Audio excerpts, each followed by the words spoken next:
Okay, I have a question, Kamin, about we have just finished this book. I love it personally, but I'm biased. Do you think it's only for new coaches, beginning coaches, or do you think a coach who has a real sustainable six-figure practice, which is where I think all professional coaches need to be eventually, do you think the book would help a coach like that? Yes, I do. And we when we first decided who we were going to write this book for, it was, new and stuck kind of plateaued coaches. And so this idea of it being available for and used by coaches who have a sustainable practice, because a sustainable thrive, and we originally had in the subtitles just thriving and sustainable, right? And this ability for this upward spiral to happen in our practice. So again, going back to some of the questions around, having a learning mindset, our ability as coaches, no matter what level we are, to take something and come at it with fresh eyes. And as I've mentioned, we're going to have limiting beliefs no matter what, every time we go to grow. That's just the inherent. So this book can really help us set goals. We can do it every year at the beginning of the year, on our birthdays, whatever.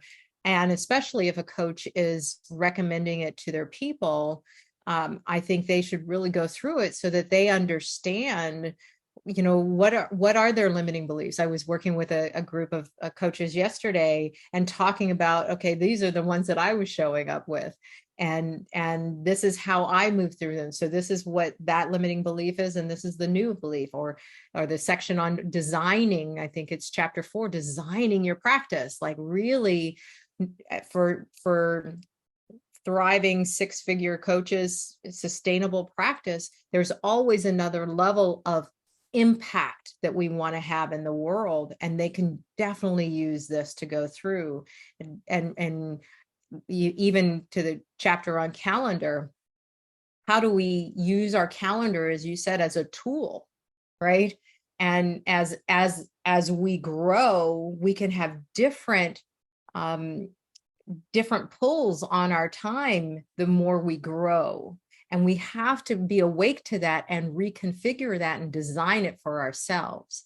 So I went through it. I had a little bump in my practice over as we were editing.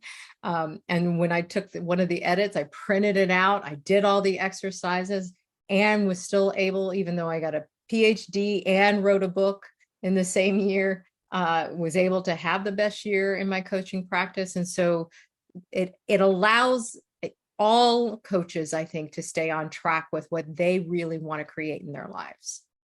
Yeah. Yeah, I find the same thing. We sent the book out in manuscript form to a number of already very successful coaches. And many of them came back to me and said, I'm using it myself. This is not just for new coaches. So I agree with your answer. I was hoping you would say that. Good. Thank you.